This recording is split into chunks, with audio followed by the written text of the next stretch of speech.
कार्तिक महात्म 20वां अध्याय। बोल वृंदावन बिहारी लाल की जय। राजा पृथु ने कहा, हे देव ऋषि, इसके पश्चात युद्ध में क्या हुआ तथा वह दैत्य कैसे मर गया? कृपा कर अब उस अद्भुत कथा को मुझे कहिए। देव ऋषि नारद जी बोले, जब गिरिजा वहां से अदृश्य हो गई और गंधर्वों की माया में विलीन हो गई, तब भगवान विष्णुध्वज चैतन्य हो गए। उन्होंने लौकिकता व्यस्त करते हुए बड़ा क्रोध किया। फिर भगवान शंकर जलंधर से युद्ध करने लगे।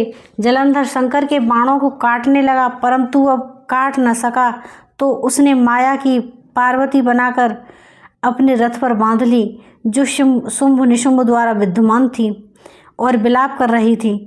तब अपनी प्रिय पत्नी को इस प्रकार कष्ट में पड़ा देखकर लौकिक लीला दिखाते हुए भगवान शंकर प्रकृति जनों की तरह व्याकुल हो गए। उन्होंने अग्निपुंज की तरह भयंकर रौद्र रूप धारण कर लिया। अब उनके रौद्र रूप को देखकर कोई भी दैत्य उनके सामने खड़े होने का सामर्थ्य न कर सका और सब भागकर छिपने लगे।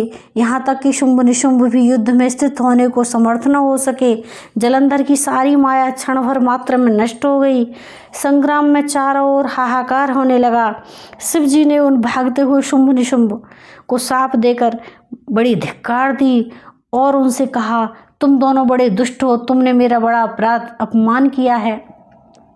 तुम पार्वती को मारते हो और अपराध किया है। तुम पार्वती को मारते थे और अब युद्ध से भागते हो।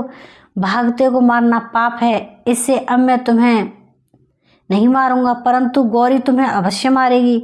शिवजी ने ऐसा कहने पर समुद्रपुत्र जलंधर क्रोध में अग्नि के समान प्रज्वलित हो उठा। शिवजी के ऐसा कहने से समुद्रपुत्र जलंधर क्रोध की अग्नि में के समान प्रज्वलित हो उठा। उसने शिवजी पर घोर बाण वर्षा कर पृथ्वी पर अंधकार कर दिया। तब उस दैत्य की ऐसी चेष्टा देखकर भगवान शंकर बड़े ही क्रोधित हुए तथा उन्होंने अपने चरण गुप्त से बनाए हुए सुदर्शन चक्र को चलाकर उसका सिर काट लिया। एक प्रचंड शब्द के साथ उसका सिर पृथ्वी पर गिर पड़ा। महान हाहाकार होने लगा। अंजन पर्वत के समान उसके शरीर के दो खंड हो गए।